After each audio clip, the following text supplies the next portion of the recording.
टोरेक्स खांसी सिर्फ एक कॉम्बिनेशन दवा जिसका इस्तेमाल खांसी के इलाज के लिए किया जाता है।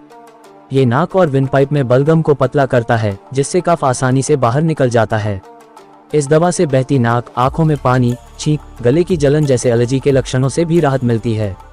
टोरेक्स खांसी सिर्फ 4 दवाओं का कॉम्बिनेशन है: डाइफेनहाइड्रामाइन, अमोनियम क्लोराइड, टेरापेनहाइड्रेट और सोडियम साइट्रेट, जो खांसी से राहत देता है।